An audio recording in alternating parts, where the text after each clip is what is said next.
Hello दोस्तों, good morning. स्वागत है आपका आपके अपने YouTube channel create wealth with Atul में। मैं हूं आपका दोस्त अतुल गोयल। आज हम डिस्कस करेंगे लुमेक्स ऑटो टेक्नोलॉजी के बारे में। मैंने ऑलमोस्ट आज से 10 दिन पहले इस शेयर को रिकमेंड किया था। ऑलमोस्ट उस टाइम प्राइस इसका था 103 104। वीडियो अभी आप इसके बाद देखेंगे, मैं वो वीडियो लगाऊंगा। क्या ये शेयर 103-4 से चलने के बाद 134 पहुंच गया, अभी भी इसे खरीदना चाहिए? क्या मेरे टारगेट्स थे, किस वजह से मैंने इसको रिकमेंड किया था, कितने फोल्ड ये आपकी कैपिटल को बना के दे सकता है, कितना ये स्ट्रॉन्ग शेयर है, क्या इसके फंडामेंटल्स हैं, कितना डाउन साइड है इसमें, सब कुछ A to Z चीज़ें उसके अंदर एक्सप्लेन की थी। पूरा ब्रीफ था उसके अंदर, कैसे इसको शेयर को लेना है, क्यों लेना है। तो आप देखिए कि ऑलमोस्ट ये यहाँ से कंसोलिडेट करता हुआ, क्योंकि मैं आपको बोलता हूँ जो भी शेयर कंसोलिडेट करता है बहुत अच्छे ब्रेकआउट्स देते हैं वो। तो ये शेयर भी आपको मैं दिखाऊं, आज जो है 134-35 रुपये के आसपास ही चल रहा है। 15% ये अप है यहाँ से। तो आप देख सकते हैं जो बिड क्वांटिटी 170 है और ऑफर देख रहे हैं 177 के आसपास के हैं। अगर मैं आपको चार्ट पे दिखाऊं ये शेयर क्यों रिकमेंड मैंने उस टाइम किया था, आप आगे की वीडियो देखना। अभी मैं वो वीडियो आपके लिए दिखाऊंगा, क्योंकि इसके अंदर अभी भी पैसा बनाने का बहुत अच्छा मौका है। तो आपको शेयर देखना चाहिए, अच्छे शेयर्स खरीदने चाहिए, जो फंडामेंटली स्ट्रॉन्ग शेयर्स हैं लंबे टाइम के लिए रखने चाहिए। डबल ट्रिपल ये आपकी वेल्थ को कर सकता है इजीली, और बहुत ही शॉर्ट टर्म में कर सकता है। आपको ये शेयर अपनी वॉच लिस्ट में लगाना चाहिए। कहीं पे भी आपको कंसोलिडेट करता हुआ मिलता है, नीचे आते हुए दिखता है, तो आपको लेना चाहिए। मैंने ये शेयर जो है 7 दिसंबर के आसपास जो था इसका वीडियो बनाया था। तो आपका जो प्राइस उस टाइम था 7 दिसंबर को, आप देख सकते हैं 7 दिसंबर है, 103-105, 103 का लो था और 105 का हाई था। तब मैंने इसे रिकमेंड किया था। नेक्स्ट डे ही इसने अच्छा मूव दिया था और उसके बाद ये कंसोलिडेट किया कुछ दिन, और उसके बाद आज फिर इसके अंदर एक अच्छा मूव है। क्यों इसे रिकमेंड किया था, क्या रीजन थे इसके, आप देखेंगे कि एक बहुत ही नैरो रेंज इसकी बन रही थी। इस डेट से लेकर 3 जुलाई से लेकर इसने कंसोलिडेट किया है इस प्राइस पे। आप देखिए 3 जुलाई से जो नीचे के लेवल बन रहे हैं, इसने 90 को टच किया था और अपर साइड में ये जाता था वो 110-11 के आसपास जाता था और वहां से ये रिटर्न करता था। अब 3 जुलाई से देखिए लगभग जो है इसने ब्रेक थ्रू जो दिया है 8 दिसंबर को दिया है। तो ऑलमोस्ट 5-6 महीने एक नैरो रेंज में काम करना, कंसोलिडेट करना, एक बेस को बनाना, जो कि मैं बात करता हूँ येस बैंक के अंदर भी, जो मैं बात करता हूँ आलोक इंडस्ट्री के अंदर भी। तो काफ़ी शेयर्स मेरे ऐसे हैं जो मैंने लिए हुए हैं और पर्सनल होल्डिंग है मेरी लुमेक्स में भी, जो कि मैं जो कंसोलिडेट करते हैं। कंसोलिडेशन पीरियड कितना चलता है, 3 महीने, 6 महीने या 1 साल, नहीं पता, बट जब वो ब्रेक थ्रू देंगे तो आपका पूरा रिटर्न निकाल के देंगे। इसके बीच में भी जो शेयर होल्डर्स थे काफ़ी परेशान हुए थे कि ये 90 रुपीज़ नीचे आता है और फिर 110 जाता है, तो इसके बीच में हम स्टक हो गए हैं, नहीं निकल पा रहे हैं। और जो मार्केट है ऑल टाइम हाई जा रही है, सभी शेयर्स ऑल टाइम हाई बना रहे हैं, 52 वीक हाई बना रहे हैं, मिड कैप भी चल पड़े हैं, स्मॉल कैप भी चल पड़े हैं, FMC, फार्मा, बैंकिंग सब कुछ चल रहा है, बट हम इस शेयर के अंदर स्टक हुए हैं।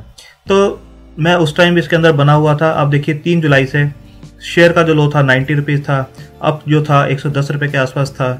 तो शेयर जहाँ से ऊपर जाता था फिर वापस 90-95 के आसपास आ जाता था, फिर 110 के आसपास जाता था, फिर देखिए 90 रुपीज़ के आसपास आया, फिर इसने 100 के आसपास का बेस बनाया, फिर 94-95 आया, फिर ऊपर गया ये 108-10 के आसपास, देखिए फिर गया, फिर नीचे आया ये 100 के आसपास। यहाँ पर जो इसने ब्रेकआउट दिया 110-11 के आसपास का, अब देखिए क्या मूव दिया है इसने उसके बाद। तो अगर किसी ने 100 के आसपास भी उठा रखा है इसे, तब भी उसे 35% रिटर्न विद इन 5 मंथ्स मिल गया। अगर इसने यहाँ पर भी किसी ने परचेज किया है 90 रुपये के आसपास, तो उसे ऑलमोस्ट 50%, क्योंकि 45 रुपये, 90 से 45 रुपये बन जाते हैं, तो 50% के रिटर्न उसने 5-6 महीने में निकाल के दे दिए, चाहे मार्केट कहीं भी जा रही है। और अगर किसी ने इसके पीक पे भी, जो इसकी कंसोलिडेशन था उसके पीक पे भी उसने उठाया है, यानी 114-15 रुपये पे उठाया, तो उसे भी उसने 20% के आसपास रिटर्न दे दिए हैं। और जो उठाया गया था 21/8 को उसने बनाया था, तो विद इन 3-3.5 महीने में उसने 20% रिटर्न फिर भी निकाल के दे दिए हैं। तो जब कोई शेयर कंसोलिडेट करता है तो एक बेस बनाता है, और आने वाले टाइम में वो इतना सॉलिड बेस बना देता है कि अब शेयर यहाँ से अगर नीचे आता भी है, तो ये जो जोन होगा 110 का, ये एक सपोर्ट जोन बन चुका है, इसका स्ट्रॉन्ग सपोर्ट जोन बन चुका है। मार्केट कितना भी करेक्ट करे, ये यहाँ पर आके जरूर रुकेगा और इसे स्टेबल करने की ट्राई करेगा। यहाँ पर अगर मार्केट सही रहती है, उसको सपोर्ट करती है, तो ये आने वाले टाइम में बहुत अच्छा जा सकता है। और सेकंड चीज़ है, आने वाले टाइम में जो हमने पहले ही प्रेडिक्ट किया है 2021-2022 जो है ऑटो इंडस्ट्री का रहेगा। जैसे जैसे उसके अंदर चीज़ें चेंज हो रही हैं, टाटा मोटर्स आप देखिए कहाँ से कहाँ पहुँच गया है, आयशर मोटर देखिए 2021 रुपये के आसपास से कहाँ पहुँच गया है। तो आने वाले टाइम में जो है ऑटो इंडस्ट्री परफॉर्म करेगी, जो कि अभी इतना परफॉर्म नहीं किया जितना उसे करना चाहिए था। तो जितनी भी ऑटो इंडस्ट्री से जुड़ी ये छोटी कंपनी है, ये उनसे ज़्यादा आपको मल्टीफोल्ड बना के देंगी। अगर टाटा मोटर्स 10% बढ़ता है तो ये शेयर्स 15% बढ़ते हैं। अगर मारुति बढ़ता है 4% तो ये 20% के आसपास बढ़ जाते हैं, क्योंकि इनमें ग्रोथ के चांसेस बहुत ज़्यादा होते हैं जो छोटी कंपनीज होती हैं। तो एक कंसोलिडेट जो कंपनी करती है, उसके बाद जो ब्रेक थ्रू होते हैं, मैं आपको पहले ही बोलता हूँ, आपको पेशेंस रखने वाली बात है। ये शेयर्स आगे पीछे होंगे तो कोई पैनिक करने वाली बात नहीं है दूसरे शेयर्स को देख के कि वो बढ़ रहे हैं, हमारा नहीं बढ़ेगा। जिस दिन ये बढ़ेंगे उस दिन वो नहीं बढ़ेंगे। और मेन ये है कि अच्छे रिटर्न्स हमें कमाने हैं, पेशेंस के साथ कमाने हैं, जिनके अंदर डाउन साइड रिस्क बहुत कम हो। इसके अंदर डाउन साइड रिस्क बहुत ही कम था और अप पोटेंशियल बहुत ज़्यादा है। इसके अभी भी टारगेट्स हमारे मल्टीफोल्ड्स के टारगेट्स हैं, आप इसे होल्ड कर सकते हैं। अब आप मेरा पिछला वीडियो देखिए, आपको पूरा समझ में आएगा किस लिए इसको खरीदना चाहिए और अब भी खरीदना चाहिए, कितनी स्ट्रीम इसके अंदर बाकी है। तो आप मेरा पुराना वीडियो देखिए। थैंक यू, धन्यवाद। अब हम डिस्कस करते हैं आज का शेयर लुमेक्स ऑटो के बारे में। लुमेक्स ऑटो टेक्नोलॉजी ऑटो सेक्टर से बिलोंग करता है और काफ़ी अच्छा शेयर है। आप इसकी वेबसाइट देख रहे हैं, ये पार्ट्स बनाते हैं ऑटो कंपनीज के लिए, OEM के लिए, original equipment manufacturers and after market segment के लिए भी। 13 मैन्युफैक्चरिंग फैसिलिटीज अक्रॉस 5 स्टेट्स हैं इनकी, 6 इंटरनेशनल पार्टनरशिप्स हैं इनकी। लुमेक्स ग्रुप डीकेजेन ग्रुप है जो उससे ये बिलोंग करता है। OEM हम देखते हैं कौन कौन से OEM से ये इनका टाई अप है। इंडिया में देखेंगे जो डोमेस्टिक ऑटो कंपनी है, Bajaj, Honda, Mahindra, Maruti Suzuki, Tata, Honda, Volkswagen, जो भी नाम आपने सुने हैं सभी के साथ इनका टाई अप्स है पार्ट्स के लिए। स्कोडा, टोयोटा, फिएट, अब देख सकते हैं टाटा, महिंद्रा, डैमलर, सभी के साथ इनका टाई अप है। Original equipment manufacturers and after sales भी। तो अच्छी कंपनी है, अच्छी मार्केट पे पकड़ है इनकी। लाइट्स बनाते हैं ये, PCB कार्ड्स बनाते हैं, इलेक्ट्रिकल एंड इलेक्ट्रॉनिक्स कंपोनेंट्स बनाते हैं, गियर शिफ्टिंग कंपोनेंट्स बनते हैं इनके। अब हम डिस्कस करते हैं लुमेक्स ऑटो टेक्नोलॉजी के शेयर प्राइस के बारे में। जो शेयर प्राइस इसका भी मार्केट में चल रहा है 103.5 के आसपास चल रहा है। 52 वीक हाई देखेंगे तो 121 के आसपास का है और लो जो है अभी कोविड टाइम में इसने 48 का बनाया है। डेली चार्ट पे इसे देखेंगे तो वेरी बुलिश है, वीकली चार्ट पे देखेंगे वेरी बुलिश है और मंथली चार्ट पे देखेंगे तो बुलिश शो कर रहा है ये। मार्केट कैप जो है 705 का है, स्मॉल कैप कंपनी है, डिविडेंड पेइंग कंपनी है। 150% का ये डिविडेंड पे करती है और इसका जो फेस वैल्यू है 2 की है। डिविडेंड यील्ड जो इसका बनता है on the face value of 2, 150% dividend 2.90% बनता है, जो कि बहुत ही अच्छा है। परसेंटेज डिलीवरी जो जा रही है इसकी 55% के आसपास की जा रही है। अगर आप देखेंगे इंडस्ट्री पी जो है 26 की है, जबकि इस कंपनी की पी जो है 28 की है। ये किस लिए है? क्योंकि EPS इसकी 3.68 है। लास्ट 1-2 क्वार्टर में जो रिजल्ट आए इनके वो ज़्यादा इंप्रेसिव नहीं रहे हैं, तो EPS जो है डाउन हो गई है, जिसकी वजह से PE इंक्रीज हो गई है। जैसे जैसे रिजल्ट्स इंप्रूव करेंगे, EPS इंप्रूव करेगी, PE इसकी डाउन आ जाएगी। तो डिस्कस करते हैं अब टिकर टेप पर। टिकर टेप पे जो आप देखेंगे चेकलिस्ट जो है, इन्वेस्टमेंट की जो चेकलिस्ट होती है कि जो इसकी फेयर वैल्यू है, क्या वो फेयर वैल्यू पे काम कर रहा है, उसे नीचे काम कर रहा है या ऊपर काम कर रहा है, ये कंसिडर हमें करना चाहिए। चेकलिस्ट हमारी तैयार होनी चाहिए। Current price is less than the intrinsic value, यानी फेयर वैल्यू से ये कम पर काम कर रहा है। रिटर्न वर्सेज FD, अगर इसकी रिटर्न देखेंगे तो FD की रिटर्न से बहुत ही अच्छी रिटर्न इसने लास्ट कुछ सालों में बना के दी है। डिविडेंड यील्ड देखेंगे, जैसे मैंने आपको दिखाया, बहुत ही अच्छी डिविडेंड यील्ड है इसकी।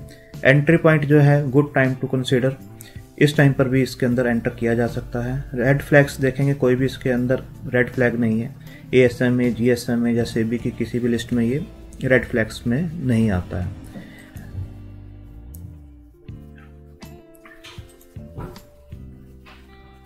अगर आप देखेंगे, ऑटो पार्ट्स बनाने वाली कंपनी है, स्मॉल कैप कंपनी है, 705 करोड़ का मार्केट कैप है, स्टॉक रैंक 841 है, लो रिस्क मार्केट शेयर है ये, और 50% एनालिस्ट अभी कह रहे हैं इसको पिक करना चाहिए। अगर सेक्टर का डिविडेंड यील्ड देखेंगे तो 0.80% है, जबकि इसका डिविडेंड यील्ड बहुत ही इंप्रेसिव है, 2.89% है। स्क्रीनर साइट पर हम देखते हैं लूमेक्स ऑटो टेक्नोलॉजी के बारे में। 705 का मार्केट कैप है। अगर ROCE देखें, रिटर्न ऑन कैपिटल एम्प्लॉयड 15% है। ROE देखें 12.6% है। रिटर्न ऑन इक्विटी 12.6% है। डिविडेंड यील्ड अगेन 2.90% है। बुक वैल्यू 69 की है, बहुत ज़्यादा हाई नहीं है अपनी बुक वैल्यू से।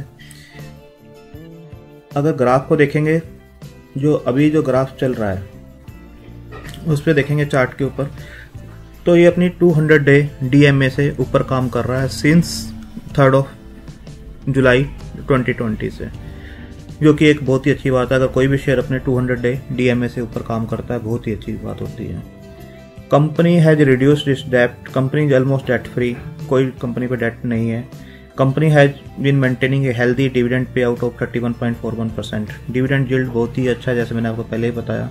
Debtor days has improved from 82.7 to 61.67 day.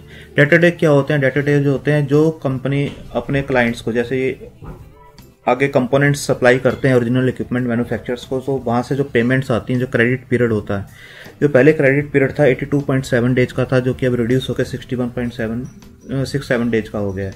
मतलब जो क्लाइंट से जो पैसा लेते हैं, पहले 82 डेज में इनके पास वापस आता था, अब 61.67 डेज में आता है। तो जो कोई भी बिजनेस होता है वो मनी की सप्लाई अच्छी है, सर्कुलेशन अच्छा है, तब अच्छा चलता है। तो पहले 82 डेज में होता था, अब 62 डेज में ये ऑलमोस्ट काम करते हैं, तो ये काफ़ी इम्प्रूव हुआ है। अगर क्वार्टर ऑन क्वार्टर देखेंगे पिछले 10 वाला क्वार्टर का, तो सेल्स जो है 277 से इम्प्रूव होके 284, ऑलमोस्ट उतनी ही है। सेल ज़्यादा इम्प्रूव नहीं की है, क्योंकि ऑटो इंडस्ट्री जो है 2018 एंड से ही काफ़ी सफ़र कर रही है। आपको पता है मारुति का शेयर या आयशर का शेयर बहुत ही डाउन चल रहे हैं, तो ऑटो इंडस्ट्री काफ़ी डाउन चल रही है, जिसकी वजह से इसकी भी सेल पे इम्पैक्ट है। आप देखेंगे कोविड टाइम में 273 एंड देन 71 पे ये डिप कर गया था। अगेन अगले क्वार्टर में इसने इम्प्रूव किया है 284, ऑलमोस्ट अपने सेम लेवल पर आ गया है। प्रॉफिट देखेंगे 13% से इंक्रीज होता होता 15% तक गया है, जो कि पिछले 2 क्वार्टर में देखेंगे, जो मैंने आपको बताया कोविड की वजह से 6 करोड़ और देन लॉस किया है इसने -12 करोड़ का। अब अगेन ये अगले क्वार्टर में 15 करोड़ के आसपास का प्रॉफिट में भी आ गया। अगर ईयर ऑन ईयर इसके रिजल्ट्स देखेंगे 2009 से, तो सेल इनकी 2009 में 300 करोड़ के आसपास की हुआ करती थी, जो कि अब इम्प्रूव होकर 1141 करोड़ की हो गई। आप देखेंगे ऑलमोस्ट 4 टाइम्स इनकी सेल हो गई है।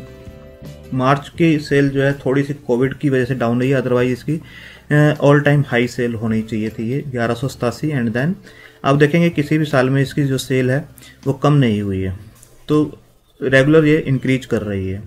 तो यहाँ पे 1141 करोड़ की सेल आई है। पिछले 10-11 साल में 4 गुना के आसपास इनकी सेल इंक्रीज हुई है। प्रॉफिट देखेंगे, जो 2019 में इनका 11 करोड़ के आसपास का प्रॉफिट होता था, वो इंक्रीज होकर 58 करोड़ का प्रॉफिट हुआ है। 5 गुना से भी ज़्यादा प्रॉफिट हो गया है पिछले 10 साल में। तो इस पे भी कोविड का इफेक्ट है, अदरवाइज ये भी अच्छा इंप्रूव करते ही। यहाँ पर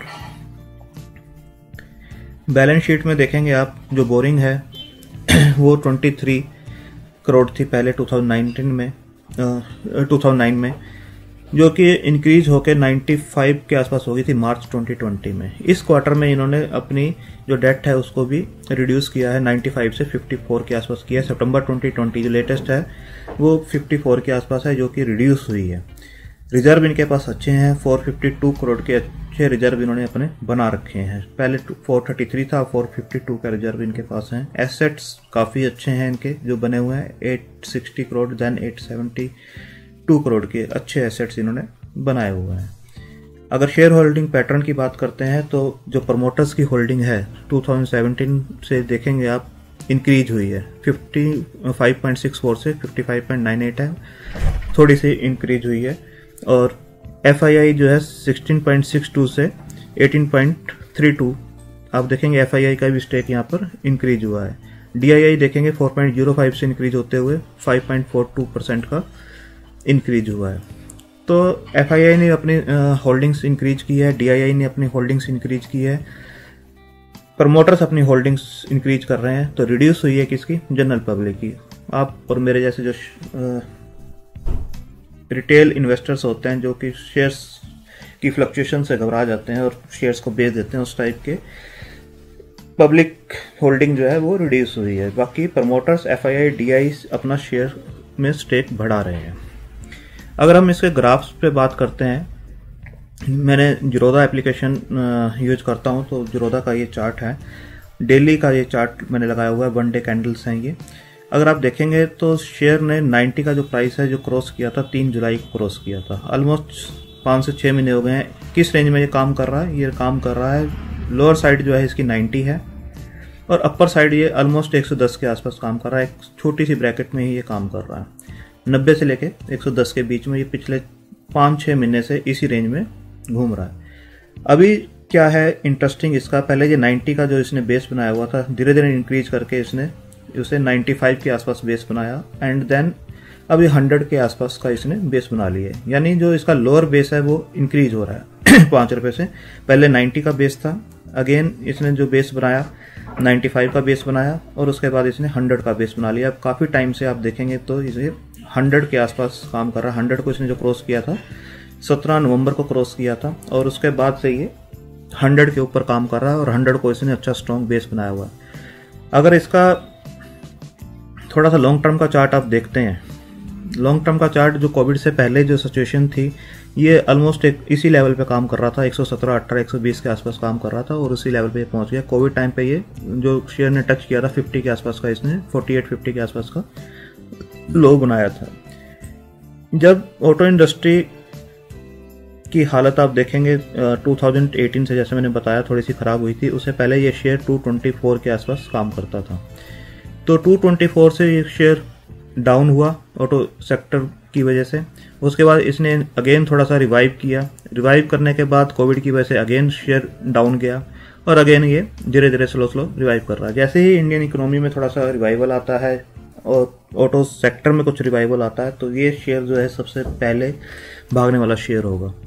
आप देखेंगे जो लेवल्स हैं, ये जो लेवल इस टाइम आपको दिखाई दे रहे हैं यहाँ पर, 2017 में भी इसी लेवल पर ये शेयर आपको मिल रहा था। 2017 में भी इसी लेवल पे, आज से 3-3.5 साल पहले इसी लेवल पे आपको ये शेयर मिल रहा था जिस लेवल पे आपको आज मिल रहा है। जैसे ही इसने यहाँ से ब्रेकआउट दिया था इस लेवल से, आप देखेंगे कि 102-103 के लेवल से ये सीधा इंक्रीज होते हुए आप देखेंगे कहां तक गया है ये 224, डबल से भी ज्यादा इसने विद इन 1 ईयर डबल से भी ज्यादा का प्रॉफिट दे दिया था। अभी ये सेम ब्रैकेट में फिर घूम रहा है 90 और 110 के बीच में। स्ट्रॉन्ग स्पॉट इसका 100 का है। अकोमुलेट आपको करना चाहिए यहाँ पर। जैसे ही आपको 100 या 100 से नीचे कहीं भी मिलता है, 98 के आसपास, 100 के आसपास, 102 के आसपास, इवन इस लेवल के ऊपर भी 103 के आसपास आप धीरे धीरे अकोमुलेट कर सकते हैं। और जैसे ये 100 के आसपास आता है, कोई भी मार्केट करेक्शन देती है किसी भी दिन और 100 के आसपास आता है तो आपको इसे अकोमुलेट करना चाहिए। 98 आता है अकोमुलेट कीजिए, और नीचे जाता है अकोमुलेट कीजिए।